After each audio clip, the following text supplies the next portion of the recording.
The preservation of and increased access to the 92nd Street Y Humanities Audio Archives is generously funded by the National Endowment for the Humanities. I'm going to speak very briefly, but I have to tell you a story. In 1980 or 1981, I was working at a place in Southern California called the Brandeis Bardeen Institute. And there was a summer program at that institute, which I worked, BCI. That's where I first heard Rabbi Yitz Greenberg speak. The scholar in residence in 1981 was a rabbi who spent a couple of weeks with the 90 of us college students. And during his lectures, I remember this, we stood rapt at attention as he spoke. Well, the truth is this Rabbi Marc Tanenbaum, didn't speak. He painted pictures. He had a gift for painting pictures with words. And I remember to this day how he described Shabbat in his home growing up, that they would use newspapers on the floor to aid in waxing on Friday afternoon. He would come in on Friday afternoon, he would walk into the room, but he'd have to be very careful not to walk where the newspapers were, because his mother used those in some way to wax the room. I hadn't thought much about it for 17 years until earlier, about a year ago, a student in my class introduced herself as Dr. Georgette Bennett. Having Georgette in a class is an incredible experience. In the nicest way, it is inconceivable, if you think you can get away with anything, that she won't just raise her hand and very politely say, "But what about this?"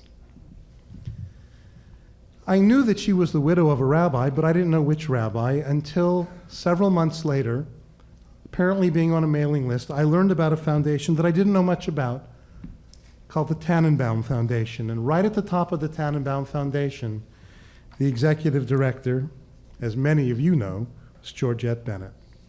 I called her, and the result of that telephone call began a cooperative relationship with the Tanenbaum Foundation and the 92nd Street Y. That's tonight's program. This program is part of a series of lectures and dialogues called Project America, which began a few years ago. It's a multidisciplinary project looking at America from historical perspectives, religious perspectives, asking what are unique about the values of America. Now we're in the second year of the program. We hope that we'll reflect on America that was for the last 200 years and explore an America that we think will be. So I want to thank the Tanenbaum Foundation, in particular to you, Georgette, for helping to make this evening possible, and just tell everybody, since I don't work cooperatively with a lot of people, if everyone were like Georgette Bennett, we would all be working very cooperatively together. And it's a pleasure to introduce her this evening.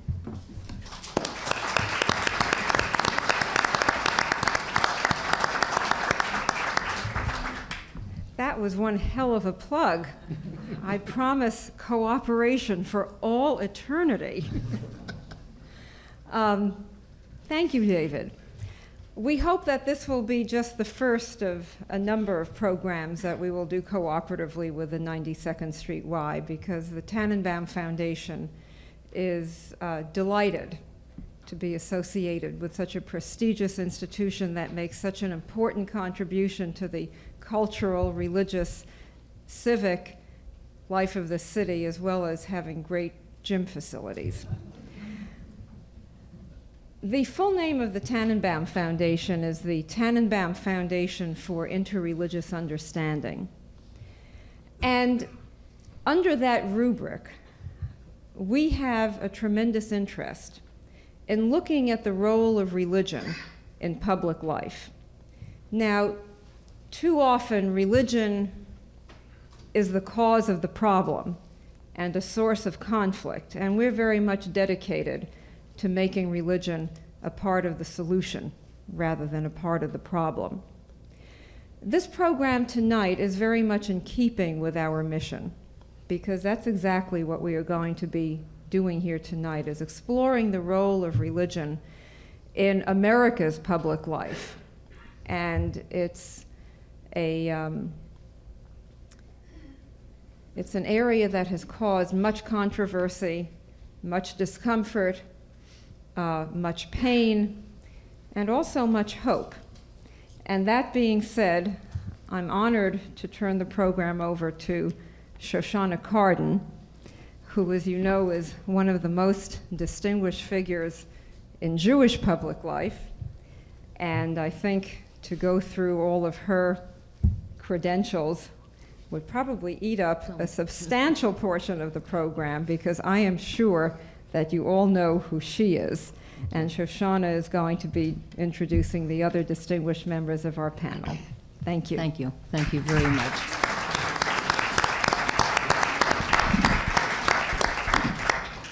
Good evening, and on behalf of the panelists and myself, I want to thank Rabbi Wasnika for inviting us, for putting this on the agenda, because it is an issue which is very near and dear to many of us, although we may not be aware of the changes that have taken place in our country since it was founded and the role that religion plays. It has been documented that Americans, more than any other Westerners, that is Western society personnel and citizens, attend synagogue and church most regularly, identify most clearly, and follow rituals of their religions far more than any other of the Western societies. We know that we're in a country that was founded by men who looked at what was called the Old Testament and the Bible and drew parallels for what was necessary for what they considered the quality of life in a free society. And we know that the country was founded determined not to have a national religion. But many changes have taken place. When I taught school 50 years ago, I began class with Pledge of Allegiance to the flag. That was before Dwight Eisenhower put under God in the allegiance. I read or had students read a psalm from the Old Testament or New, and there was a prayer. That was acceptable. As the years went by, there were concerns, and I come from the state where Madeleine Murray challenged prayer in the school and won. And so obviously many changes have taken place in our lifetimes as well as previously. I will be introducing the three panelists to you. They will each speak for approximately 5 minutes and then have an interchange between them, and then we will open it up for your participation as well. For those of you who are looking for a face which is familiar to you, that would be Father Richard John Newhouse. Obviously he is not here. He was called to the Vatican, and we hoped at the last minute he could make it, but unfortunately he is responsible there for major activities, and I know that you understand that responsibility comes first. Our panelists are seated in the fashion in which they will be speaking, although they didn't know that when they sat down. Robert A. Destro, who is the designated hitter for us this evening, was born and raised in Akron, Ohio. He received his BA from Miami University in Oxford, Ohio, and his law degree from the University of California at Berkeley. Now, his areas of focus include the First Amendment rights of freedom of speech and religion, bioethics, legal ethics, race, disability and religious discrimination, and comparative constitutional law. He is currently living in Arlington, Virginia, a professor of law at the Catholic University of America in Washington, D.C. But in addition to his teaching duties, he serves as director of the interdisciplinary program in law and religion. For 6 years, Professor Destro was commissioner on the United States Commission on Civil Rights. Prior to that, he served as general counsel to the Catholic League for Religious and Civil Rights. Currently, he is a member of the board of its advisors. Before he entered academia as associate professor at law at Marquette University, Professor Destro practiced law privately in Cleveland, Ohio for 2 years. He is co-author of Religious Liberty in a Pluralistic Society, a book which was published in '96. Rabbi Irving Greenberg is co-founder, until recently was president of CLAL, and is now honorary or president emeritus of CLAL since he founded it. The National Center for Learning and Leadership, which is dedicated to preparing Jewish leaders, such as myself, to respond to the challenges of a new era in Jewish history. Rabbi Greenberg is an ordained Orthodox rabbi, holds a PhD from Harvard, and has been a seminal thinker in confronting the Holocaust as an historical transformative event. with the creation of Israel as the Jewish assumption of power. He has published numerous articles and monographs on Jewish thought and religion, as well as a book titled The Jewish Way, Living the Holidays. It's a philosophy of Judaism based on the analysis of Shabbat, the Sabbath, and the holidays. Before Klal was founded, Rabbi Greenberg served as rabbi of the Riverdale Jewish Center, professor at Yeshiva University, and he founded and chaired the Department of Jewish Studies at City College. He was instrumental in the pioneering of many organizations in our American Jewish life, among them the National Religious Students Association, Yavne, the Student Struggle for Soviet Jewry, the Association for Jewish Studies, which is the professional organization for Jewish studies in American University.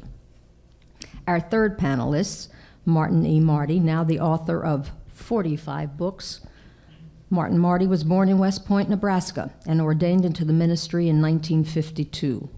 He served as a Lutheran pastor for a decade before joining the University of Chicago faculty, where he still teaches today.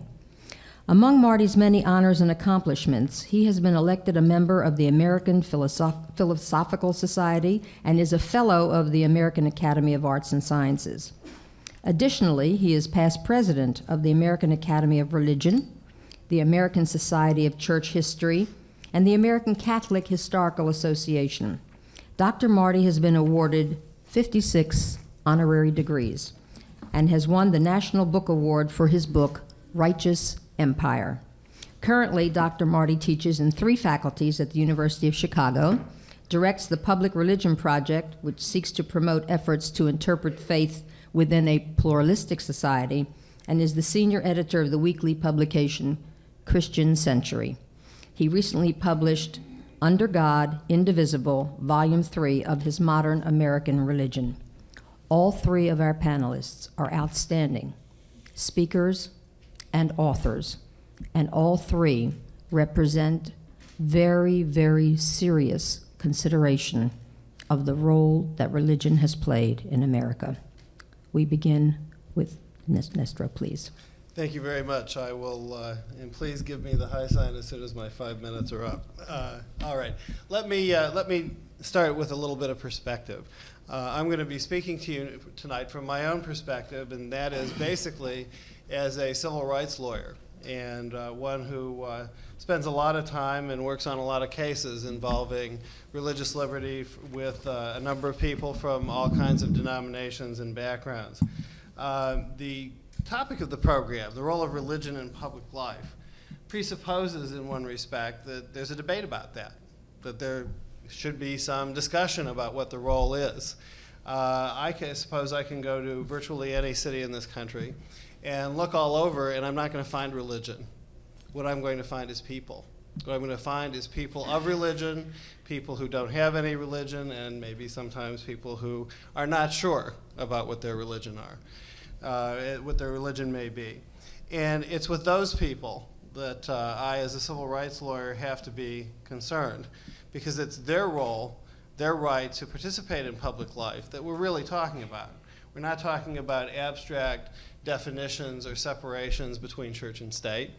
We're not talking about spheres of influence, because basically when you look at the role of religion in public life, you're looking at religiously motivated people who have something to say.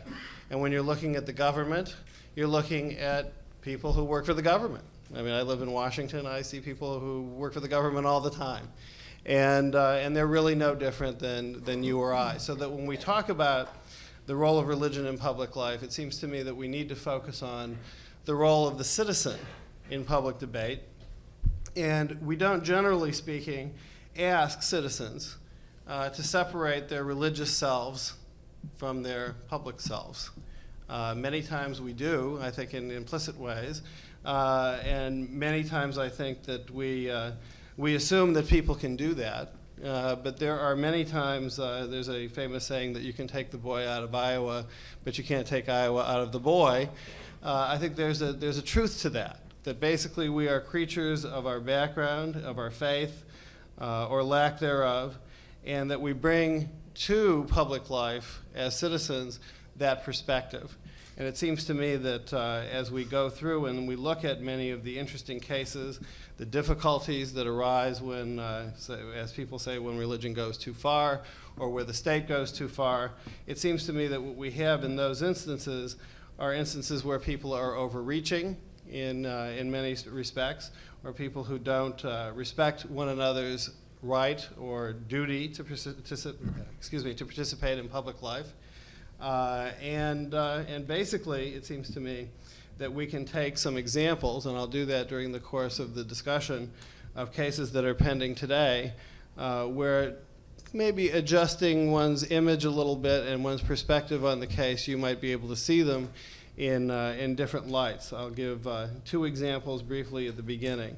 There, as you all know, is a huge controversy going on now down in Alabama involving a federal judge who has decreed that the school board may no longer, in effect, treat the school as if it's a Protestant Christian enclave. Looking at that as a pure question of separation of church and state, the judge has certainly got the law on his side. There's no question, however, that what you're looking at is a tragedy of enormous proportions in Alabama. That there is a sense in one respect that no matter who wins, everybody will lose. And that, I think, is because, in many respects, we talk in our parlance, at least in our legal parlance, of separation of church and state, or of my right to religious liberty, as the late Bob Cover said in a speech at Catholic U a few years ago. We use our right to religious liberty as a trump, and lay it down on the table to beat the other guy. And so what we're seeing both in Alabama, and I will throw another one on the table here for you to consider and then stop, is the famous case that arose here in New York a few years ago, the Kiryas Joel case involving the school board in Monroe, New York. That was another case where no matter who won, everybody lost, and there will be many hard feelings over that case in many quarters for many years. There had to have been a better way to do this, and in many respects, it's because I think the law, at least the law of law and religion, still speaks in the abstract of separating spheres, whereas people, the people that we all know and we love and we live with in community, are not separate entities. They don't divide themselves between their Jewishness and their Americanness, or their Catholicness or their Americanness. We shouldn't ask them to. That was one of the points that people came to this country to avoid. And unfortunately, many times in these discussions, as we were working on our book and finished it last year, we saw over the course of history just how many times and in how many places and how many contexts people have been asked to divide themselves in ways that nobody ever really has a right to ask you to do. So that's my perspective, and I'll turn it over to Rabbi Greenberg. Thank you very much. Let me start with a confession. Due to some miscommunication, I thought I was making a presentation, that each one of us making a presentation. So only about 10 minutes ago did I learn that I have not 25 minutes, but 5 minutes, which reminded me of a story they tell about Churchill, that this fellow invited him. He wanted him to give a lecture. He said, well, how long? He said, an hour. He said, I'm happy to accept it. It only take me 10 minutes to prepare that. And then the fellow called him back when he got said, no, I had it wrong. He said, there's a 10-minute time limit. He said, I'm sorry, I must turn you down. That would take several hours to prepare. So let me quickly pick out at least one point that stands out in my mind, or maybe 1.5 points that stands out in my mind of the various things I would have said. One, of course, Shoshana has already, I'm sorry no one introduced Shoshana, but you all do know that Georgette said she's distinguished. She was not exaggerating. I hope Shoshana has a remarkable record, among which was being chairman of, or chair of Klal for many years, but that was the least important, probably, of her incredible service. So I hope you all are aware of her, probably the leading American Jewish woman, certainly leader in American Jewish life in the last decade or two. But anyway, to come back to the heart of what I wanted to say. As she pointed out, when you talk about religion in America, you're talking about one of the most enriched and incredibly enriched environment, which simply the level of religious belief and practice, over 90% of Americans say they believe in God. I saw a statistic recently that over 80% now say that they believe in an afterlife. Again, these are incredible numbers. America's so religious that even the Jews, who of course are the most secular of all, have become a little more religious. The Jewish percentage, the rest of the country went up to 80% believe in afterlife. The Jews have gone from 25% to 40+%. So we're either twice as smart or twice as secular as the rest of the country.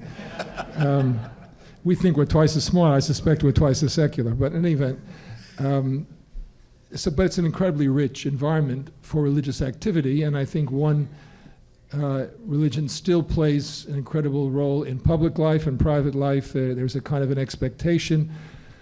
It means that when you work in religion, at least in this country, you work in an exceptionally rich environment with many opportunities. The more concrete, the part of the work that fascinates me the most and has ended up being an important motif in my own life and work, of course, is this unbelievable experience which is in the very earliest stages of working out serious commitments, serious religious positions in the presence of the other.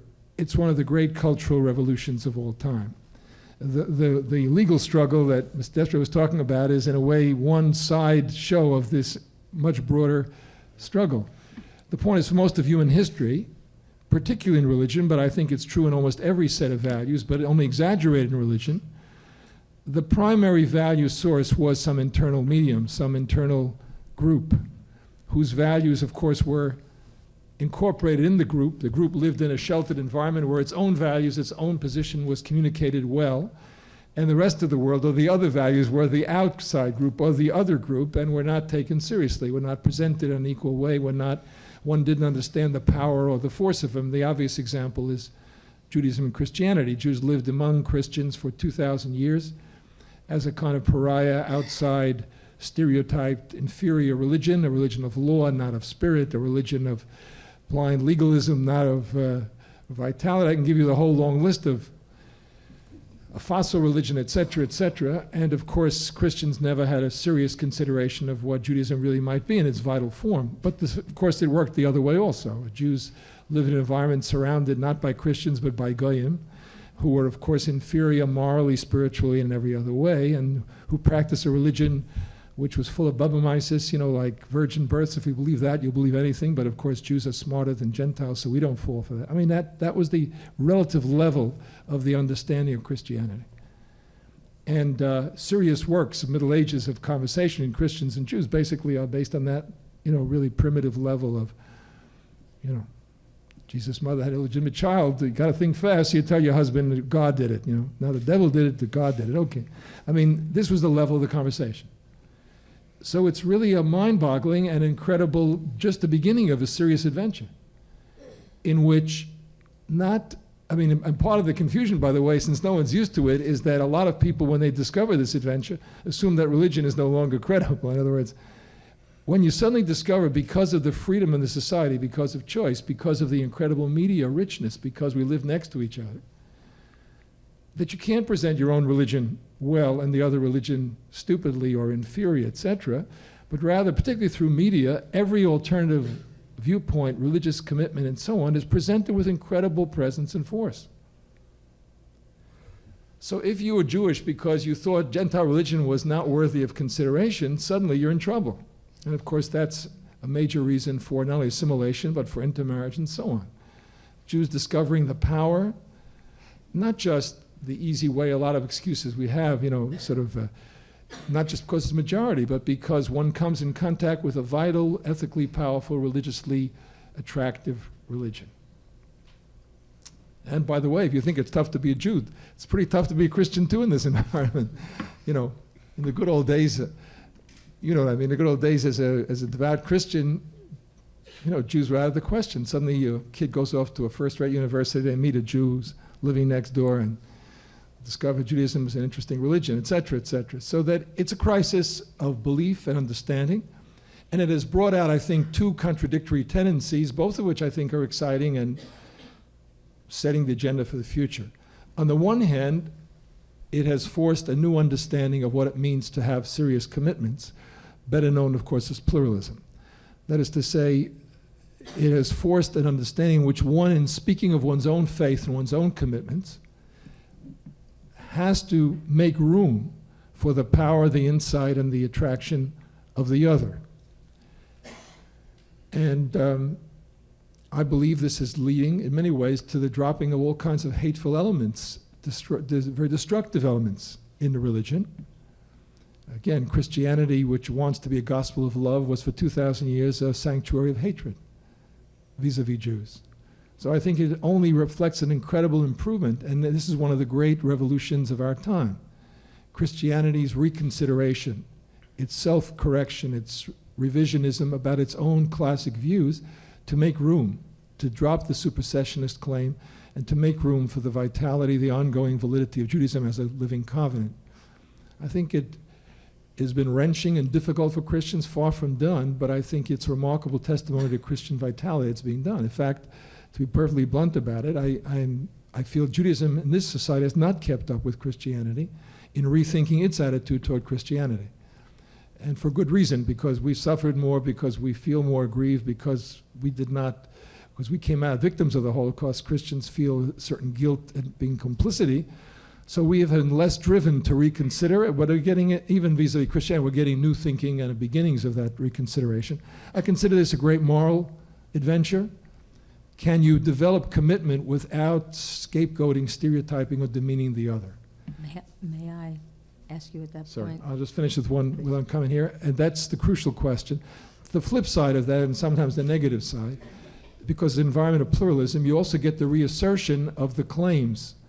Thus, the rise of evangelicalism, which is now stronger, or for that matter, fundamentalist Muslim positions, or Haredi or traditionalist Jewish positions, in which the comfort, because you feel free and you feel it's an open society, you can speak up any way you want to, people feel free to assert religious claims that deny and do not affirm the dignity of the other. So you're getting a very fascinating cross-current here in which groups that are aggressively non-pluralist become part of the pluralist environment because they're allowed to say it. They don't have to play the game of being accepted by being liberal and tolerant. And they have great vitality by asserting this, but they have not yet fully confronted the challenge of being in the presence of the other. So which of these two traditions will win out? The evangelicals are doing vitally well. The Haredim are doing better than the more liberal, as you will call the more modern trends, is a fascinating question about the future of religion in America. Thank you. Dr. Marty? Thank you. Like my colleagues, I got my math going, and I thought 3 speakers, 1 hour, 20 minutes. So I have 15 good minutes to use somewhere else someday. Thank you. What I think I would do is stress that when you say public life, you are not saying only political life. That is, very often I think we immediately assume that we're involved with church state, with law, zoning board, textbook, library book, school prayer, the right to keep your church from being a preservation object, as is in Bern, Texas. That's where it usually comes up. I like to think of public life, though, in a much more expansive way, and you get a much richer picture. Public is what we're doing tonight. There were no creedal tests at the door, and when we hear from you, we may hear all kinds of things. Public life is the gallery, it's the mall, it's the university, it's any place where different kinds of people bump into different kinds of people. And the color and the texture and the richness of our life comes into the open. The role of religion in American public life, of course, has to begin with the sense of its integrity in private life. It's nothing at all if it doesn't mean a lot to people at 3 a.m, or at the time of death, or when the candle burns low, or when you hear you have a terminal disease, or when 7 little babies come popping out of a mother's thighs, or whatever. When you want to jump up and down, when you want to dance, when you want to think your most reverent things. That's the real strength of religion. And the problem we've heard already from the other 2 speakers is, what do you do when your version of reality doesn't match that of others? And we're not just atomized individuals, we come in clumps, clusters, groups gathered around religion, race, ethnicity, gender, region, class, taste. We come in these clumps. Aristotle says a republic is an aggregate of aggregates. And you run into another aggregate that doesn't match yours. I want to celebrate with the other two the fact that by and large Americans have done very well. I write on this subject covering 500 years. And I would say in 20th century America, my 4 volumes, there are fewer dead bodies as a direct result in the 20th century of American religious conflict than there will be in tomorrow morning's New York Times around the world today. Any day there are more than we've had in all these years. Does that make us all that virtuous, all that good? I think we luck out in part. For one thing, for a long time we had a lot of space. You didn't like somebody, you could always go further west. Timothy Dwight, the president of Yale, wanted Connecticut all to be congregational. He said, now we may get some barbarians that can't stand our high standards. God in God's providence has prepared eternally a wilderness in the west where those wild people can go. This was 1802 and he was talking about Vermont. We're already past that. They all went to California. But the space did help at a crucial time. You could pocket with your own people in another ward, another ghetto, another area, another valley. You could nurture your identity in a sheltered way. That's impossible in the age of mass media communication. You can no longer duck. We heard the word the other. The other is always very close. Some of the fundamentalist movements to which Rabbi referred a moment ago took root partly because of this. One of them said, 30 years ago we used to say it was sinful for the church to be in politics. Now we say it's sinful for it not to be. Why? Because you don't even get your own children's ear. By the time you want to talk to them, they've already been reached. Our house collects a lot of these. The little 4-year-old who says the other, did you see the condom on the veranda? And the other one says, what's a veranda? You can't keep the world at a distance.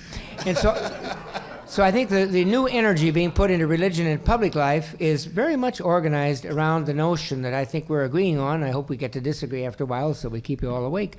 But I think we're all agreeing on the fact that pluralism is not going to go away. You can no longer be sheltered. You can no longer keep the other at a distance. Constantly we get an infusion of new people. I said we lucked out because we had space. We lucked out because of the constitutional framers, a wonderful polity. We luck out because of the energies that new people bring, usually to frighten everyone else, and a few years later they're very much a part of the new life. So you can't get away from it. I think the energies now of moving religion from the private sector into the public is partly with that in mind. Americans still say religion's a private affair. We mean that in part because it is. It goes deep. We mean it in part because we don't want to be Bosnia. You bring it too public in the wrong way and people kill each other. We do it that way partly because, I mean, say I'm a Lutheran and you say, well, what does that mean? I don't know, so I don't want you to know who I am. But most of all, it's become a habit and we have to change our perception now. It is all over the place. Professor May at Southern Methodist University said, our culture reeks of religion. And tomorrow's paper, get out your yellow pencil and circle all the subjects relevant to religion in American public life. You'll be astonished at how close we are to all of them and how they're shaping us and how we have to learn new ways to address them. Thank you. Thank you very much. I'd like to begin by asking a question that all three of you, I trust, will respond to. We have read about and heard about religion in politics and religion and politics.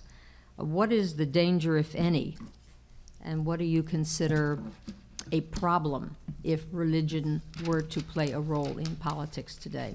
I'll begin with you, Professor Destro.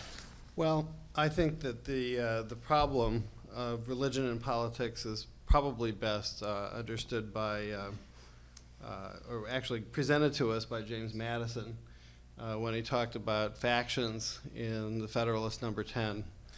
And he wrote about that in part because he saw a group of Baptist ministers being beaten by Virginia authorities in Orange.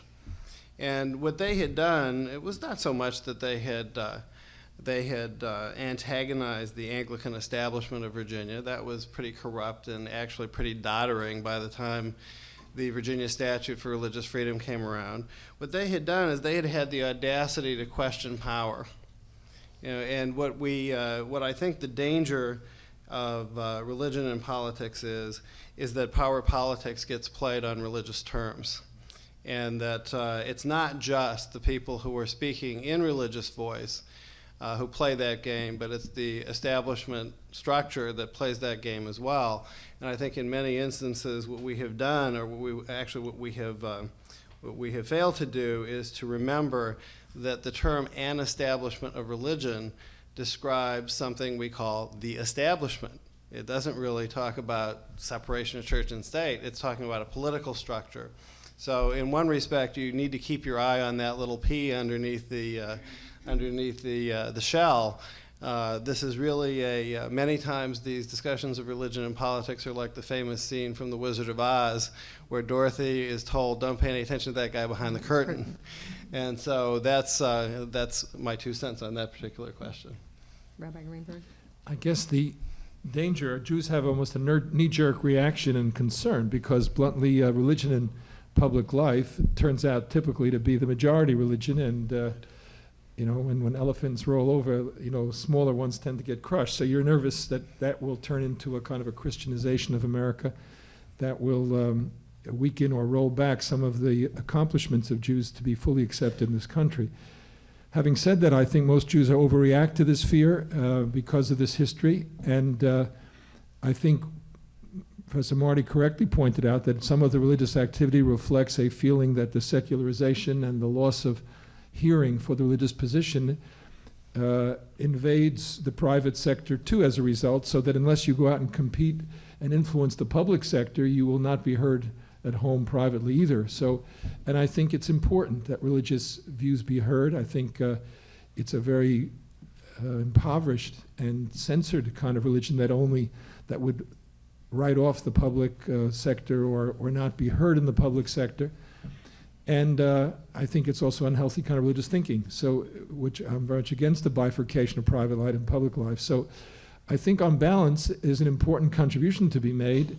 So how do you deal with the threat? My answer is in part to continue to plug away at the pluralist issue. In other words, I think the evangelicals and others have to be brought into this conversation and help to see that the integrity and the impact of their roles will be dependent on their becoming more sensitive to non-evangelical or other Christian and Jewish and etc. In fact, I wouldn't just say the big three who represented here tonight, the triple establishment, so to speak, because by now Muslim numbers have gone up. They will probably be the third largest sometime in the next century, early next century, and so on. Buddhism, significant presence. Hinduism, as the immigration has continued, so has the broadening out. So I'd say that the key probably is the ability to break up the threat of an establishment of one kind of religion, and to make room for the interplay of religious viewpoints among others, because otherwise you end up unintentionally impoverishing the discourse of the public and also turning religion into kind of a meaningless or private ritual, which is not healthy. Dr. Marty? You just said that we represent the establishment religion, but they didn't ask us to represent them, so we should say we may not be typical. Maybe if Richard John Newhouse were here, right, it'd be different. The Pope did ask him. He didn't ask us. Actually, the Pope was just jealous of my Take kippah. that, Georgette Bennett. The Pope outdrew you tonight. Pulled you. It's going to be a James Madison festival, I think, tonight, in a certain sense, and we can take off from there. But just as he set up that framework, there were really, I think, one scholar, Paul Weber, has said, there are really three things in mind through his career and through the framers. One, Congress shall not, and by court interpretation now states, cannot establish religion, set it up, you pay tax for it, whether you do it or not, just as you pay tax for public school. That's the time-honored Western world's way of doing it. Nope. Secondly, you can't privilege religion over non-religion legally, or one religion over another legally. But third, you also cannot use an individual's or a group's religion to disable them in public discourse. And here I would say, I like it that religion is in politics, as long as the people using it know that in politics it's rough and tumble. You're not going to sit back because they have a clerical collar on or something like that. They have to be subject to the same tough cartoons. They have to be subject to the same rough and tumble. But I'd like to think that people whose deepest motivations are religious will let that get enacted into their ethics and acted upon. Now, a judicious person in a pluralist society is not going to act on those particularities in a way that are unmindful of others. I'll give an illustration. Jimmy Carter, born again, we didn't even know the word back then in 76 unless you were south of the Mason-Dixon line. And now everybody's born again. Shirley MacLaine, I think, is born again. You know, you just, a warm tingle in the bathtub and you're born again. But it used to really mean something. And it really scared everybody. He had a personal experience of Jesus and so on. It's interesting, in his inaugural, it was the least religious inaugural in modern times. He quoted his teacher quoting the prophet Micah, do justly, love mercy, walk humbly. Why? Well, he knew that it was being observed. It was very clear it's a part of his makeup. On the other hand, he also said, I'm a Baptist, they believe in soul liberty, they really do it, and I'm going to be a big human rights person, even if it messes up foreign policy, and it did. A president's a package deal. Ronald Reagan told us exactly where he stood, and if you didn't like it, you shouldn't have voted for him, or at least this is one element in it. I think a good leader is highly aware of it. You don't get reelected, for one thing, if you overpush it. Here's where pluralism works. But I like to think that the deepest motivations of life will move us into the kind of virtue and morality and ethics that we need, and then be responsive to each other. Let me begin with you with another question. Is there a price that we are paying in this country for freedom of religion?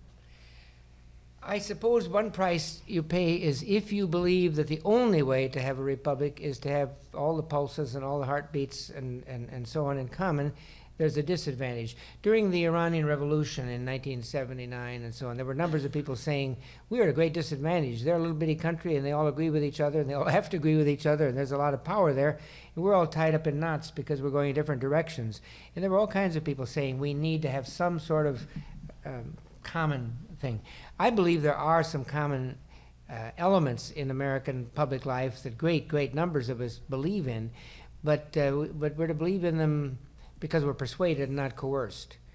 You're not even coerced to believe in the Declaration of Independence. You're coerced to follow the Constitution if you want to hold office or be in the military or become a citizen.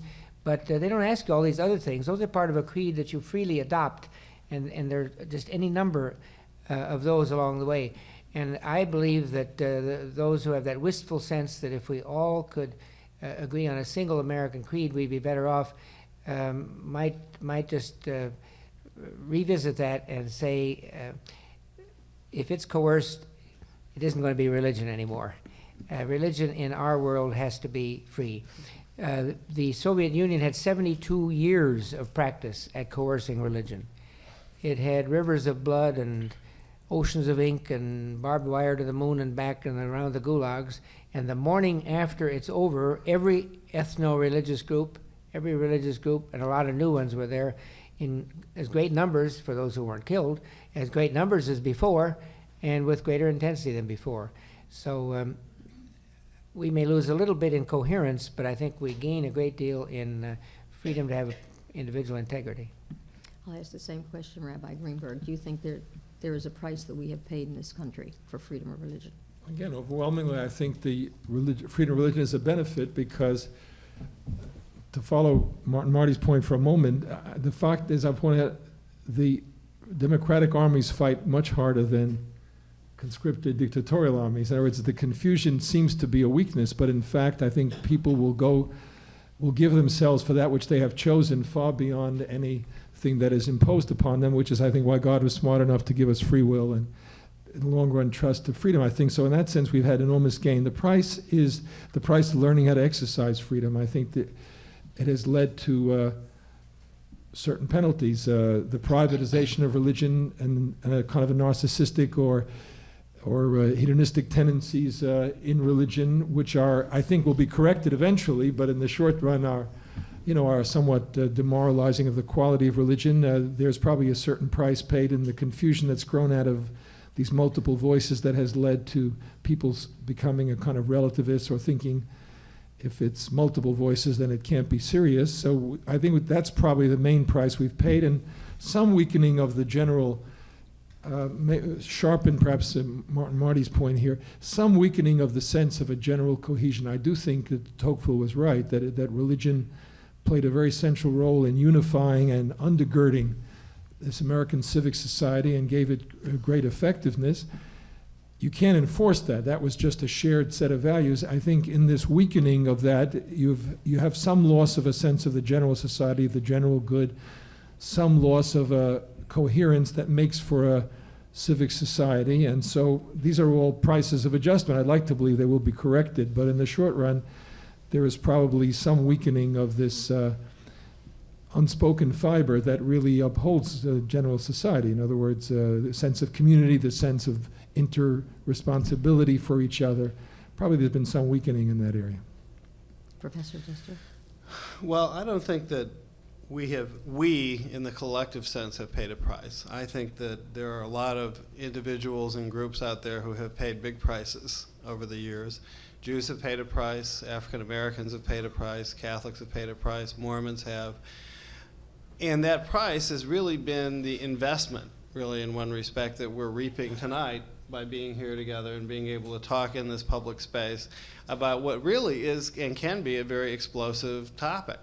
And I came from a conference, and we'll go back to one tomorrow morning, where we're discussing the 30-year retrospective on a very famous case in American constitutional law, Loving against Virginia, that threw out rules against interracial marriage. And we were reminded during the course of those discussions about the way that these were just ordinary people. They didn't see themselves as being heroes.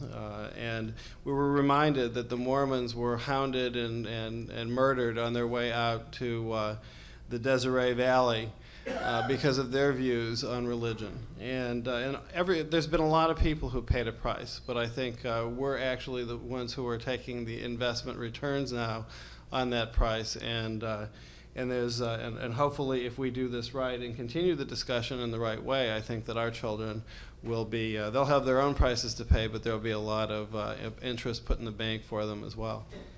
I thank you. I'd like to now open it up to those of you who are participating. If you have any questions, please raise your hand, and you may tell me to whom you're directing the question. Yes. Professor Marty, or anyone else who care to answer. Professor Marty, you indicated that religion does replace American life, though 30 years ago one would not have said so. But the question is, whose place and whose life and whose religion? To say God dictates this and that in the political realm, even my God dictates this and that in the political realm, is quite difficult. What if your God is not somebody else's God? If Father Newhouse had been here, he would have indicated that he was pro-life. He is pro-life. At least two out of three of you, I think, are pro-choice. So what if one's God says different things to you than someone else's God? How can you be sure which is right, and how do you reconcile that? Okay, you all hear it? My God isn't your God, and I claim that my political view is right because my God told me, and I'm going to try to impose it on you. Back to Madison, he says you can't pass a law against it. What you have to do is count on the jealousy of all the other sects to gang up. Everybody that thinks that is a minority, and if they win, it's because everybody else went to sleep. Again, the founders all said you cannot build a republic on agreement about God. Jefferson says whether my neighbor believes one God, no gods, or 20 gods, as long as he's keeping the laws and so on, he's a full citizen. So you can make those invocations, but it won't necessarily move me. Most of us, when somebody comes at us that way, feel, there used to be a Chicago newspaper columnist, Peter Finley Dunn, invented a Mr. Dooley, Irish character. Mr. Dooley says a fanatic is someone who knows he's doing exactly what the Lord would do if the Lord were also in possession of the facts. And I think that's how we treat each other. Now, as Rabbi was saying in a moment of a different phenomenon, it takes a while for some things to work out, like the kind of narcissistic individualist spirituality of our day, where it's kind of a fad and it may well move into some other stage. Similarly, in the intense incandescent moment when somebody's all heated up, everybody else might back off, and they could even assemble majority. If they assemble majorities, they win. That's it. But they will win not because we're convinced their God told them, but because somehow they made a case. It's an excellent point. And again, there is a danger when the religion, which is the language of finitude and partial and accommodation and compromise, I think that's the genius of the American system, making room for each other. If it's taken over by the language of absolutes and I can't concede this because, it's a religious dictate which has no room for concession, it can jeopardize the functioning of the system. And we know countries around the world where this has been disastrous. But I think it's very unlikely to happen. For one, because there are so many competing claims, etc., that it's hard for one group to seize that control. And I do feel that the Protestant reaction, the evangelical reaction, is as much a defensive one as it is an aggressive one. In other words, I think they have in many ways felt that they're being invaded and undermined, and this is a kind of defensive reaction rather than really a kind of triumphalism that's so confident of itself that it wants to simply go, it doesn't know its own limits and wants to go and impose on other people. So you have to be alert, and there are places where this kind of rigidity of language and absolute claim, even America, makes accommodations difficult. We're seeing some of that in the Republican Party struggle, now legislatively because of the infusion of people who are relatively less political savvy and more, they see it as idealism and unreconstructed, principles, but in many ways you see a kind of rigidity that makes it difficult to work things out. But I think it's far from the danger point, and I do feel that the system has so many checks and balances and so many alternative sources of input of values that I think it's not likely to be overthrown. So yes, we have to be concerned if we sleep, it gets out of hand, but I think it's not likely to happen, and the enormous coverage in media and the high level of political awareness, at least in interest groups, makes it unlikely that we'll have a breakdown due to excessive religion, so to speak. I think I think it's rare, actually, in politics. I mean, people will say, well, God is on my side, but they don't do that very often. Actually, what happens is that they'll form an organization, okay? And this is what Tocqueville pointed out. You got to have an organization. So we get together, and we call ourselves People for the American Way. Or we call ourselves, the one I was actually the first Catholic invited to speak at the Americans United for Separation of Church and State, annual church-state convention a few years ago. And it used to be called Protestants and Other Americans United for Church and State. I says, well, what am I, sliced bread? Where do I fit in this melange that we've got here? And it was during the course of that talk, I got up and I gave my little spiel, and afterwards the person who had been appointed to be a respondent for me got up and he says, Bob makes some very interesting points. He says, and I would expect that a Catholic would say that. And he says, and I disagree with him because I'm a Baptist. And of course, the day before we'd had a discussion about, now why was it that I got a respondent, but last year's speaker didn't? He says, well, basically because you're a Catholic, that's why. And so basically I said, well, that was the point. That was the point. We have different perspectives. We're all Americans here. Can't we just sit down and cut a deal somewhere? And that it's really these kinds of discussions where you say, okay, now what's important? And if you look again down at this one in Alabama, there's lots of deals that can be cut there. But the system is not set up to deal with them that way. All right. Yes, Slater. And then. This is a general question. Are we doing enough to help people learn who the others are? How many of us, and I say this respectfully, know what Islam is? How many know the difference between a Reformed Jew or a secular Jew and an Orthodox Jew, et cetera, et cetera? Are we doing enough? Can we do it better? And how? I think this is one of the fora in which we're trying to do just that. Right. Dr. Marty. First thing is we don't know enough about ourselves. I think the transmission to a new generation, and some of us were chatting earlier in the evening, the Tanenbaum Foundation, for example, is interested in Jewish identity without aggression. If you don't know who you are, you're more likely to be uncertain and somebody treads on you. If you really know who you are and have a security in it, you can deal better. That's the first thing. Second, no, we don't do enough. I think television's afraid of it. It's afraid that any misrepresentation will hurt sponsorship. I'm in the company of those who believe very much that you can teach about religion in the public schools.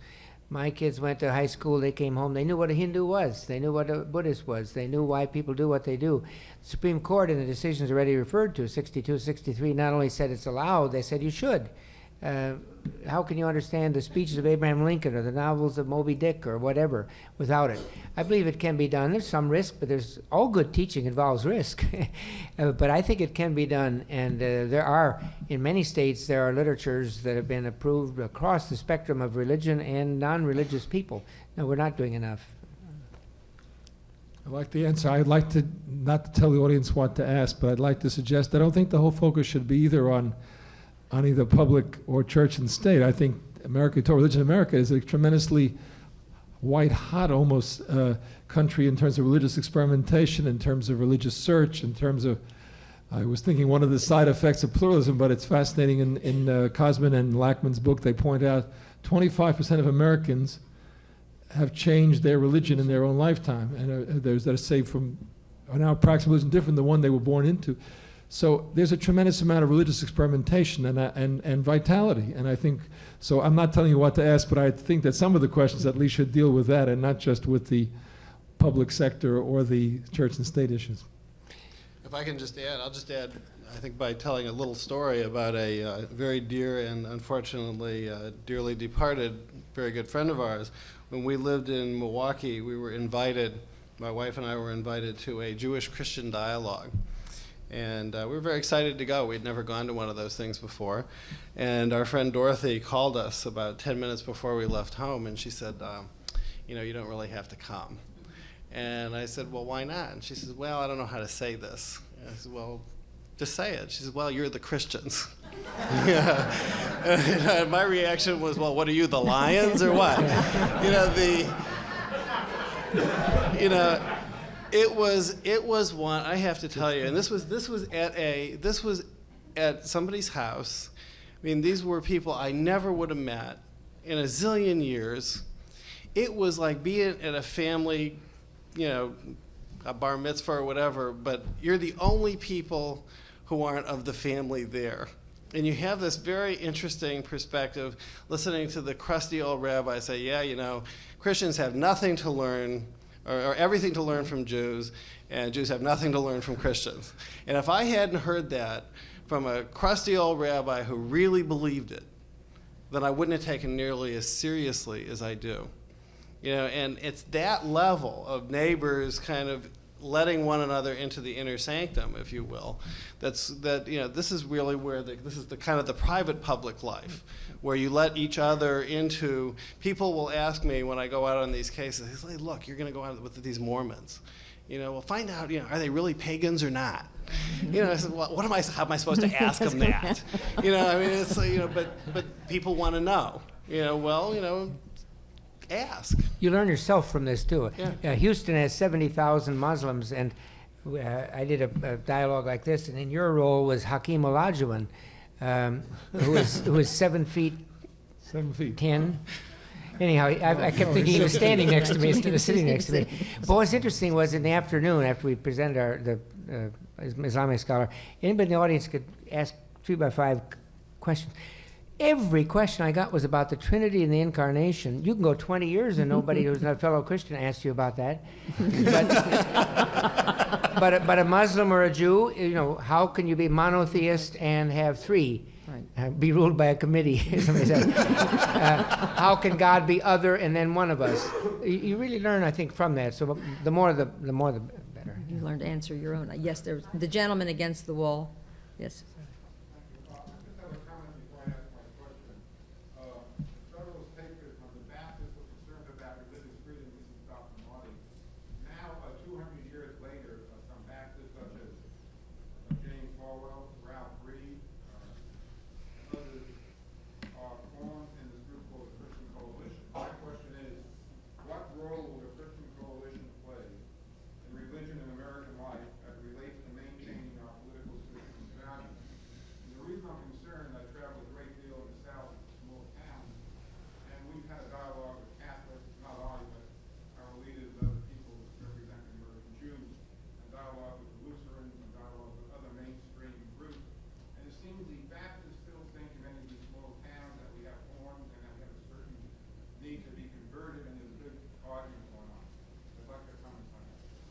One little statistic that might interest or frighten you, there are more Southern Baptists in the United States than there are Jews in the world. Right. About 17 million to 15 million. So there are a lot. They come in all kinds of varieties, but in a small southern town, they very often run the show. And I've always observed that wherever somebody runs the show, it's a little hard for everybody else. I like a real interactive pluralism if there's anybody too dominant. Specific question of Christian Coalition in the future, they have positioned themselves deeply into the Republican Party in many states, a very different pattern. As of now, what they tend to do is win locally and lose on the state and national level. And so the Republican Party is in a kind of dilemma. You can't live without them. You can't live without them, in a way. On the particular Baptist point, there has been a strange reversal. The Baptists came here to separate church and state. They came here to keep them apart more than anybody else. And now, curiously, many of them bring it together. I'll often run into people who will say, we need a Judeo-Christian civilization. I say, define that. Well, they define it sort of Christianly. I have a rabbi who says, I go to all these Judeo-Christian things, and I'm the only Judeo there. All the prayers in Jesus' name. Okay, so the Christians win. Which win? Well, more Protestants than Catholics. Lots of luck. Well, which Protestant? Well, more Baptists than anybody else. And then we could agree on everything. I always say, get the 7 or 8 best-known Baptists together to agree on something. And you'd have to have Jerry Falwell and Harvey Cox, Marion Wright Edelman and Beverly LaHaye, Jesse Helms and Jesse Jackson. They're all Baptist. But you run into a particular kind where there are too many too close to each other. I wouldn't worry about the Baptists in New York. I don't worry about them in Chicago. They're very often very creative allies to a lot of other things. But on the short pull and up close, there's a very strong force to be reckoned with. All right. Yes, there was a lady that had a question over there. Yes, please. Yes. Yes, I would like all 3 speakers to give their evaluation of a phenomenon like the Promise Keepers. I'm encouraged by it, discouraged by it. Professor Destro, you want to begin? Well, I can certainly tell you, being a denizen of Washington, that they certainly bollocksed up all the traffic. No, I think that the Promise Keepers are a very exciting phenomenon. I think it's something that we want to encourage. I think all of the crepe hanging has been not only misunderstanding of what this phenomenon actually is, but actually rather insulting. I think that what you have is an outpouring of people getting back in touch with who they believe they are. And one of the phenomena that has not been mentioned in terms of the Christian Coalition, but there is a Jewish outreach to the Christian Coalition now, and there's also a great outreach to the African American community, which is predominantly Baptist. And so when you look at the Promise Keepers and look at how diverse they really are, and if you ask them, if you were to lob a political question into that group, it would blow up and go away. This is a religious phenomenon, and I think that we should be encouraged by it.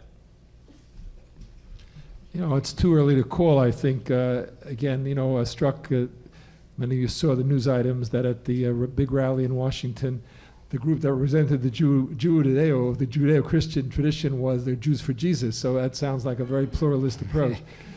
But having said that, I think what you're saying about, reaffirmation of family values, reaffirmation of emotional responsibility at home, etc., some of that could be very constructive. So it's the trick in all these situations. That's the beauty of American, is you let people put it forward, you watch it, you critique it, you have the counter viewpoints, that influences these people. The very critique itself sometimes brings out the best or the worst. So I think in general, Jews are much too uptight about the right and about the Christian Coalition. Of course, I have a minority viewpoint here, and a lot of people think it reflects my dark Orthodox background, and so that I'm under suspicion already before I make comments like the Christian Coalition isn't so bad. I think Jews are too uptight about these things, and should be in both ways, both more open to it and more willing to mix with it and challenge it. I attended a dialogue between, or they wouldn't call it dialogue because they weren't ready for a dialogue, but a conversation, let's say, between Jewish leaders and evangelicals. And Jerry Falwell and I were getting along famously until I began to explain to him that it meant that God was not trying to speak to me through Jesus, and that I had a direct line to God, didn't have to go through Jesus. And not only that, but I rather confidently said to him, and as you get involved in this Americanization process, you're going to come to believe that. At which point he swore on his Bible, I think it was the New Testament, that that would never happen, and that he would be totally faithful to Jesus and that I was, smoking something or other, if I could believe that.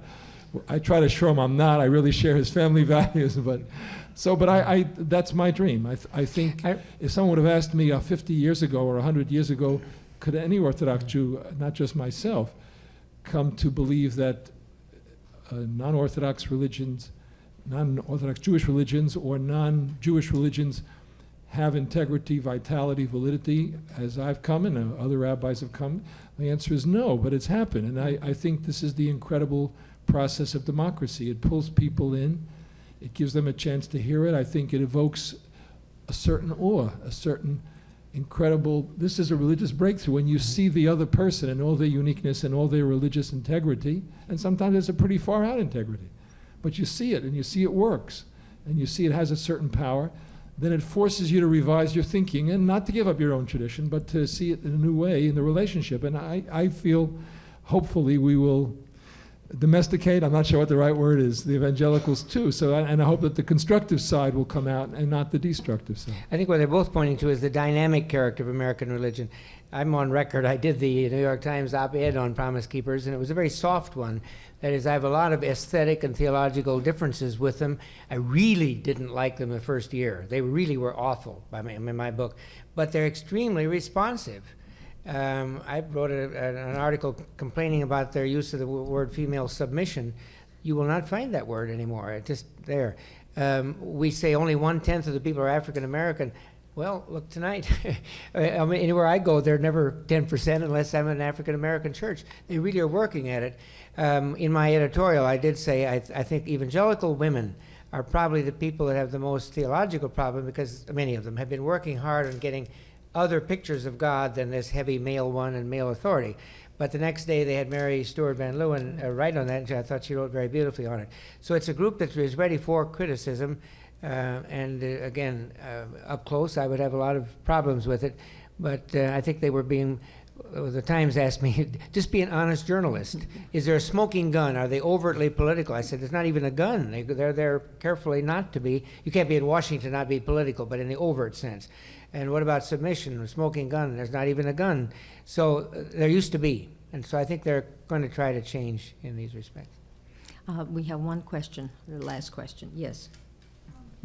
What do you see as the trend in religion? And I mean people who are in their 20s and who move to spirituality perhaps in a way from organized religion. The question is, what do the panelists see as the trends in religion for younger people who are in their 20s? Will they be moving toward or away from organized religion as we know it? Nowadays, people tend to say in that age group, I don't have anything to do with organized religion. I don't like the institutional church. I don't even like religion. I'm very spiritual. I always tell them, Will Rogers used to say, I'm not a member of any organized political party. I'm a Democrat. So I always say, where's that organized church? It's really quite disorganized, but I know what they're getting at. Part of it is a creative revolt. Part of it's a boredom over its lack of responsiveness. I think the biggest problem is they are spiritual. There's far more of that going on than when most of the seniors in this room were in college. We complain about the younger generation. I can't remember anybody in college when I went to college who volunteered, and now every campus has Habitat for Humanity. I mean, a lot of stuff. They've got good stuff going. So there's a lot of it around. I think the biggest search now is going to be how does that move into community so that your spirituality can also judge you and you don't just make it up as you go along. I think that'll be the next test, the recovery of community. And there's some signs of it. It's not the majority yet. I also feel it's, there's contradictory trends. In many ways, that's the point of freedom. So you see, in the Jewish community, you see a great deal of assimilation and a certain radical secularization, side by side with a tremendous upsurge of interest in religious depth and personal application. And I think the two ways. So I feel in a free competition and open society, I feel that that's the test of vitality of religion. If it cannot speak under those circumstances, it doesn't deserve. I think it would be a tragedy if Judaism survived only by persecution and by a constant, embattlement. So obviously the real challenge is, in freedom, can this religion be competitive? Well, we have fascinating kinds of things. There's a renaissance of learning, tremendous intensity. There's been a Jewish musical flowering in the last 20, 30 years. When I grew up, very little of that religious expression through music. Now it's pervasive through the whole community. It started, the Orthodox community has now crossed over to Reform and very creative Reform, Chavurah Judaism, the creation of a kind of small groups, and this comes to Martin Marty's comment about community. I think the two main things, people are searching for a deeper sense of personal values and structure in their lives, which again I think is not a substitute for freedom. It's a way that undergirds freedom, and for some reconnection to community, and whether it's in the small group in your home. You may have seen Wuthno's recent book about America. There's thousands, hundreds of thousands of groups, mutual self-help learning in all the groups, not just among Jews, obviously, among Christians as well. But so I see some tremendously promising and powerful forces and of renewal of religious life and the search for values. And I'm full of optimism and hope that in fact there will be some important further development and deepening of the religious life. I see it from the perspective of someone who deals with a lot of 20-year-old law students in their 20s, and not so many undergraduates, but I have to tell you that the upsurge in religiosity among the students that I teach is enormous. And interestingly enough, I teach at Catholic University of America. It has been the Jewish and evangelical students who have given the Catholic students permission to be religious. It's been a very interesting phenomenon, and I think that you look at the situation up at Yale where the kids are complaining about where they have to live, and what you're not seeing, you're seeing the real high visibility people, but in one respect, they're giving permission to their peers to come out of the closet. So I think that you're seeing more and more religiosity growing among the young people, and they're not waiting till they have kids.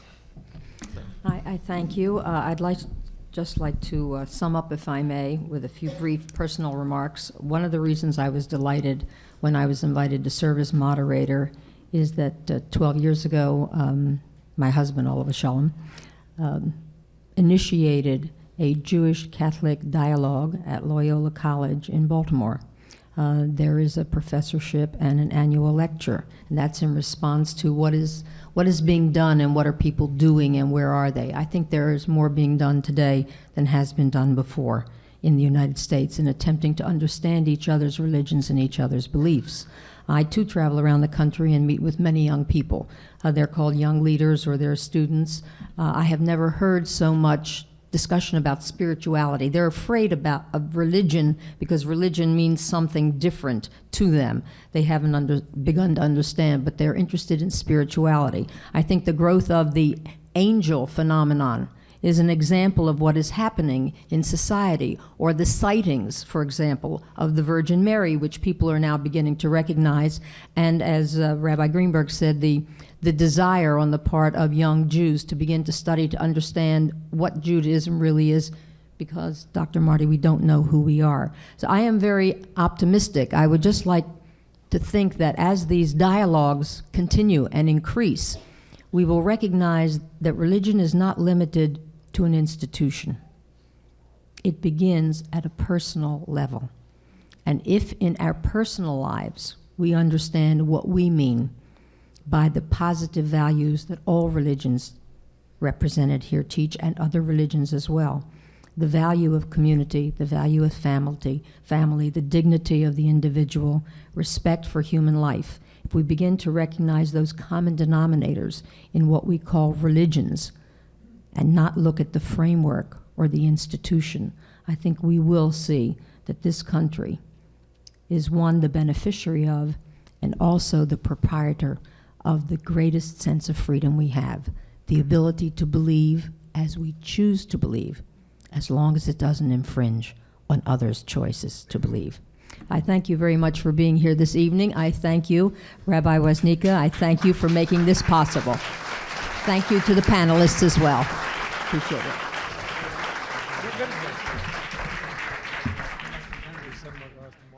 Thanks for listening. For more information on the 92nd Street Y, New York, and all of our programs, please visit us at 92ny.org.